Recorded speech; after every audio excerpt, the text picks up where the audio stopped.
nag-PM sa akin, no, sa nating kasamahan. Ang tanong niya, pwede ba raw akong gumawa ng content, no, o paliwanag tungkol doon sa mga officers, no, detachment commanders, ship in charge, head guard, na yung bang pag may sinabi ng security manager, natatakot na sila, yes sir na ng yes sir, na hindi man lang ipinagtatanggol yung mga gwardiya. Meron akong i-share sa inyo, ito yung mga totoong pangyayari, no, na sana kapulutan din ng aral. Pag naalala ko, natatawa ako, na natutuwa, na ako mismo sa sarili ko, hindi ko nga alam paano ko na i-weigh, no. Sabihin, yung may mga kasama ako na bulilyaso, pero awa ng Panginoon, yung mga lumalabas sa bibig ko na i-advise ko, at yung naisasagot ko sa mga nakatataas sa akin, no? Ako mismo, nagtataka ako na nangingiti nga ako na paano ko na i-weigh, minsan nagtataka rin ako. Pero ang pinaka bottom line sa pakiwari ko, kapag ang isang officer may good relationship sa kanyang security manager, kahit sa kanyang operation manager, much nevertheless sa kliyente, kasi doon tayo nagre-report pag nasa detachment tayo. So itong marinig nyo na i-share ko, ito yung mga totoong pangyayari at experience ko na inuulit ko. Ako nga minsan, pag naalala ko, nasasabi ko lang salamat sa Panginoon. Para bang yun ang pinaiisip niya sa akin na gawin ko. Ipayo ko dun sa gwardiya, saka yun ang sabihin ko sa mga nakatataas sa akin. Narito po, pakinggan ninyo ang true story ni Kuya F. Santos. Dagdag kalaman pa rin to at munting kalaman. Magandang gabi po sa inyo lahat. Narito na. Pagdating ko sa lobby, aga pa mga 6:25. 7 to 7 ang duty ko. Napunta ko nung lobby guard. Sir, report daw po kayo sa office ni Sir ganyan, security manager. Di siyempre, pagka timing ko, punta na ako agad. Knock, knock, knock, knock. Yes sir, good morning. Sabi niya, Chief, tao mo ba to? Yes sir. Ayoko nito, tanggalin mo to. Okay, nagulat ako. Kasi pagpasok ko, wala pang na-report sa akin. Siguro dahil yun yung urgent, no? Nag-pause muna ako saglit.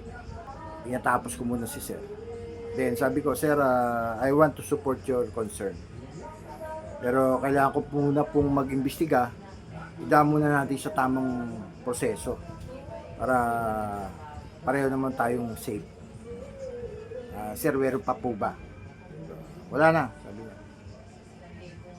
I want the report this afternoon. Yes sir, permission to this. So yun nga, pagbalik ko sa lobby, ko yung head guard, sumable nga yung kasama natin. Meron kasing yung sample ng upuan, yung bang upuan na diroskas, natatanggal siya sa pinaka niya. So ang instruction ng engineering supervisor doon sa panggabi, no, na may pipick up nito. Ito ang company, pero hindi siyempre kilala ko sino, basta ito company, hanapan nyo ng ID. So sampling yun, no, ng gagawing upuan na diroskas. Dumating yung pipick up, sa hindi malamang dahilan, hindi na ibigay. Umalis yung yung pipick up. So, pagdating ng umaga, mas maaga yung mga engineering Tinanong siyempre, ano oras na pick up yung upuan?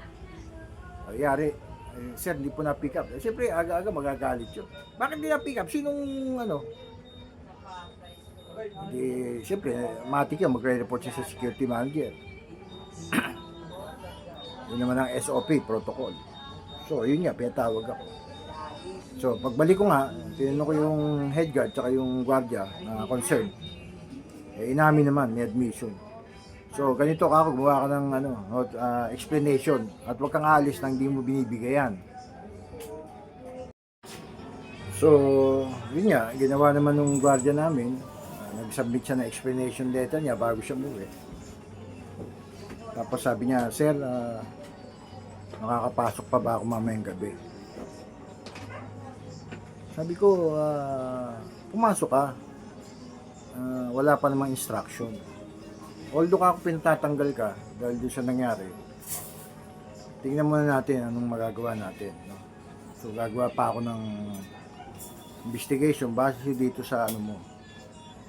Pero maganda rito ka ako, hindi ka nagsinungaling. No? Inamin mo pa rin. May admission ka. Kasi ang hirap din nung yung ganun yung gwardiya mo, no? Sir, makakapasok pa ba ako mamayang gabi?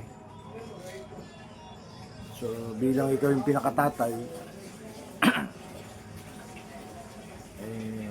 siyempre, sasabihin mo rin yung practical na sagot. Hindi ko masasagot yan kasi pinatatanggal ka nga. At least sinabi ko yung totoo. Pero, manalangin ka ako. Tingnan natin. Sana mamaya malamig na ulo. So, ginawa ko investigation. Hindi ko naman pwedeng i-hocus-pocus.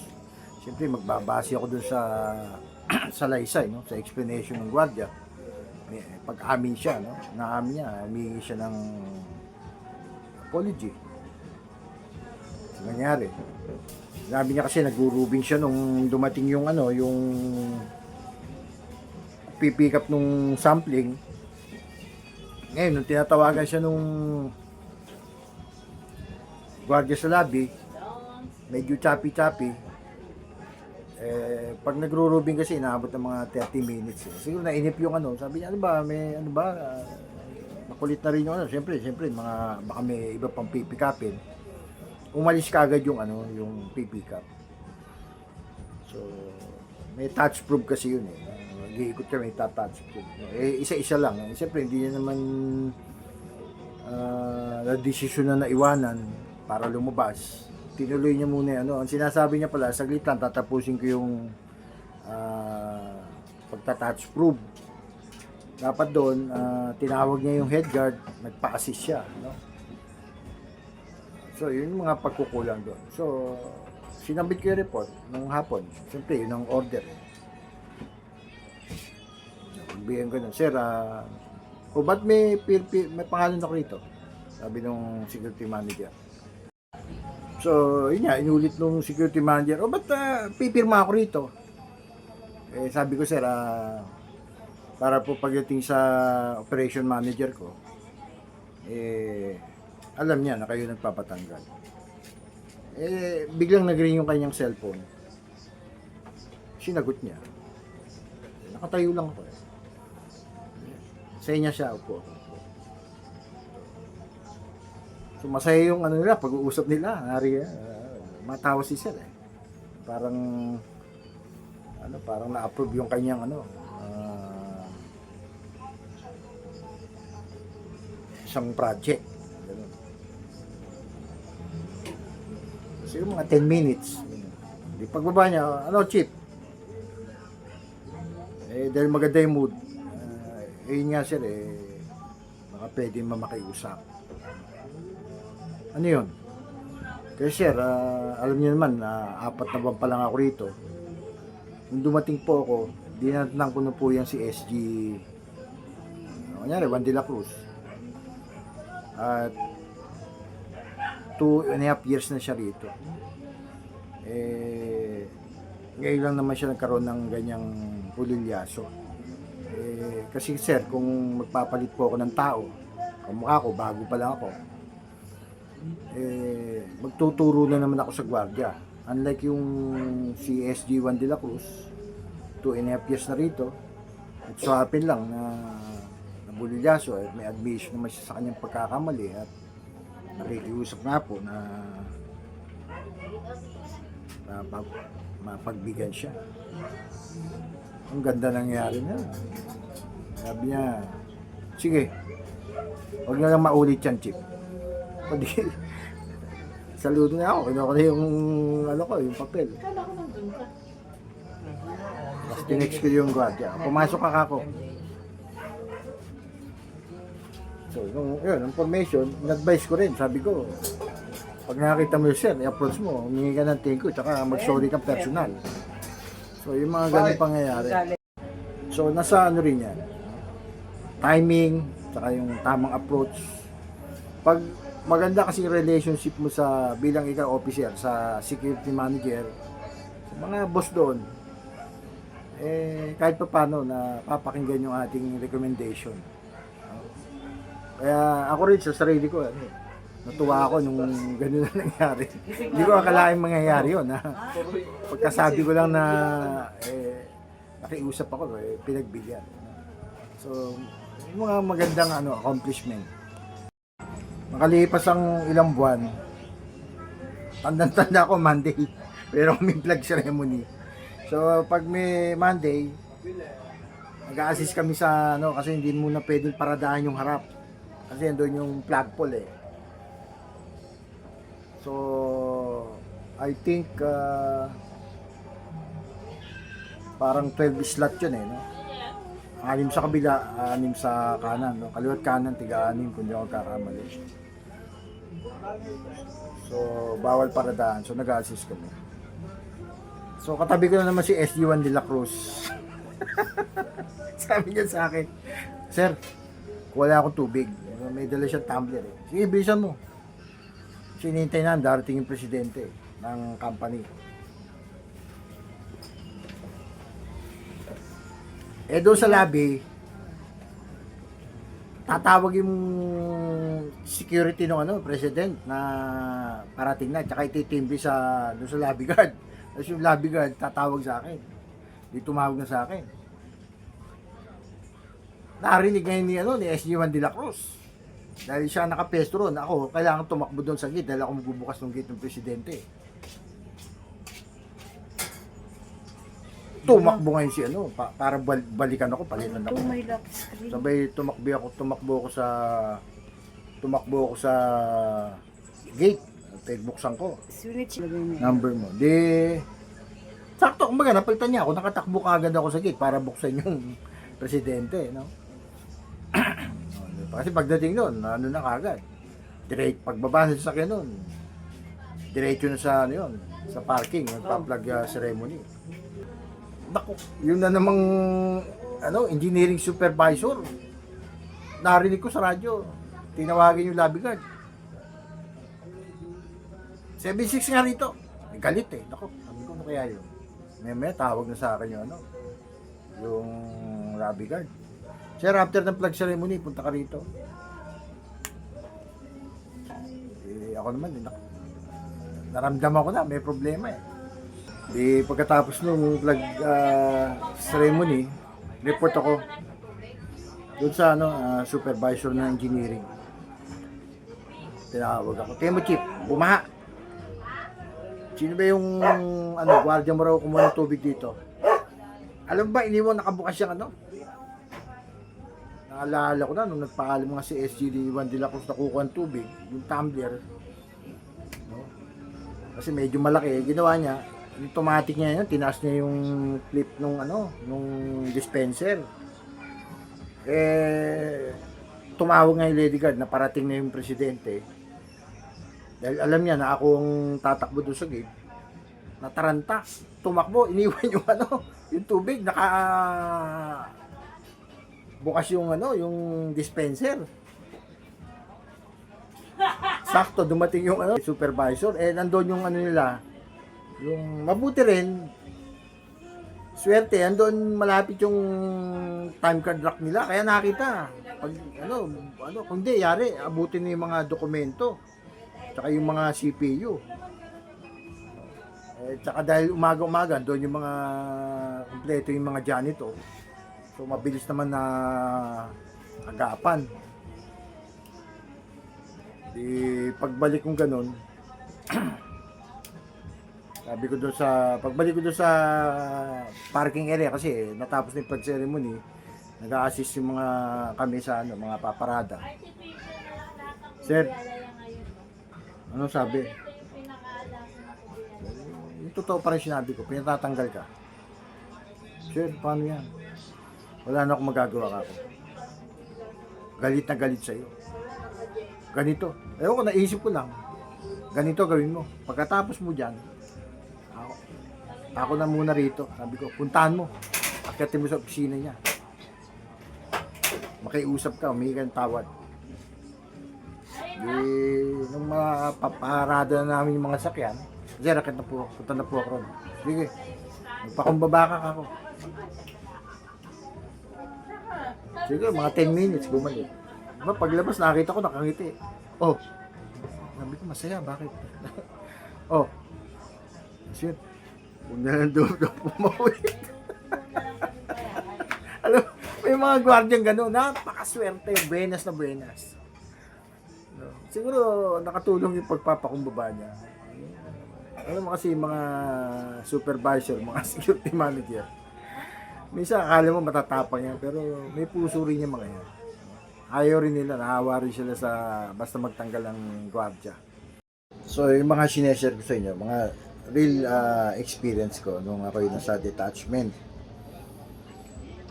Ang natatandaan ko lang kasi noon, pag may pinagagawa sa akin yung security manager, yung mga boss doon, awa naman ng Panginoon, nabibigyan natin ng justification, nasasatisfied natin sila. Kaya siguro sa akin napakaganda ng ang isang officer ay may good relationship sa mga security manager, sa kliyente. Of course, nakikita nila, nagtatrabaho ako. Kasi minsan, yung security manager maaga dumating kasi malayo taga south pa siya. Nakita niya, nagpo-formation ako ron. Sa gabi, ganyan, pinoformation ko yung gwardiya. Tapos nakikita niya ako, kasi pag nag-smoke sila, doon sa may parking na sinasabi ko, no? O Chief, ba't nandito ka? Sira, kumain po yung kasama ko. Ako po nagmaman. So, with that, nakikita nila, hindi tayo officer na nasa security office. Ako nag-assist sa mga gwardiya pagkakain sila. Tapos pag andun yung presidente, talagang ang hirap ko rin. Pag maghapon nag-opisina yung presidente, andun ako sa entrance nung stair niya kasi second floor. Para i-turn over sa akin ng mga bodyguard, no? Pero andun yung may mga bodyguard na sa office. Ibig sabihin, bago may makapasok doon, dadaan muna sa akin. Kaya pag may akit doon, alam kong hindi naman empleyado, double check ko yan. Kasi minsan pag busy sa lobby, hindi na itatawag nung lobby guard. Kasi may receptionist din na taga mismo doon sa company. So, awa naman ng Diyos, kahit yung presidente nakikita niya. Assist yan, papasok, lalabas. Para ako si Kevin Cosmero. Ina-advise din naman ako ng mga security aid niya. Chief, para medyo assist mo rin kami pagpalabas. So, binibigyan natin yung gusto nila. So, siyempre, ang feedback nun, maganda kasi sasabihin nila sa security manager, okay ang si Chief, maasahan niya. So, para sa akin, kapag maganda relationship natin bilang officer, sasatisfied natin yung mga kliyente, yung mga security managers. Pag may mga recommendation tayo, kahit pa paano, na-experience ko, pinakikinggan, kinu-consider nila. Wala akong ma-share na topic kasi wala namang eksaktong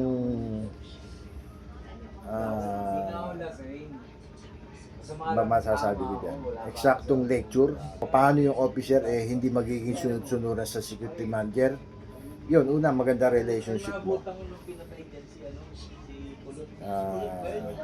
Tapos ginagawa mo yung trabaho mo. Nakikita nila, ginagawa mo yung trabaho mo. Tapos pag may sinabi silang, ayoko niyan, tanggalin mo yan. Huwag ka mo nakikibo. Siyempre, security manager yan. Palamigin mo ulo, tumiming ka, yun ang number one. Tapos, yun, kamukha nung ginawa ko, Pinapipirma ko sa kanya yung RTU nung gwardiya. Oh, ba't ako pipirma dyan? Eh, para alam po ako nung operation manager ko na kayo nagpapatanggal. So, yun. Ang nasasabi ko, pag maayos ka magtrabaho tapos may maganda ka relationship sa kanila, kasi pag may pinagawa sila, nasasatisfied sila sa pinagagawa sa'yo. Kasi minsan, ano na nga parang hindi na part ng trabaho mo.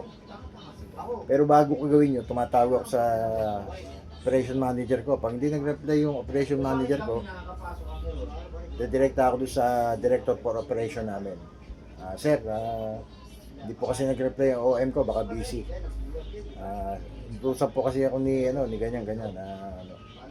Lalabas po ako ng aking detachment.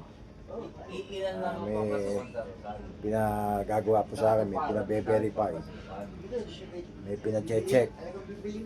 Okay, logbook mo lang. Pagbalik ko, na-satisfied sila doon sa report ko, doon sa pinagawa nila sa akin. So, nagtatanim ako ng magandang relationship sa kanila, di ba? Kaya, palagi ko, yun ang mga naging reason din. Kaya nung ako magsalita, magkaroon ako ng recommendation, awa naman ng Panginoon, pinagbigyan ako at nasave ko yung mga kasama natin. So, yun lang. Maraming salamat sa inyo at magandang gabi. Ingat po tayong palagi at mabuhay.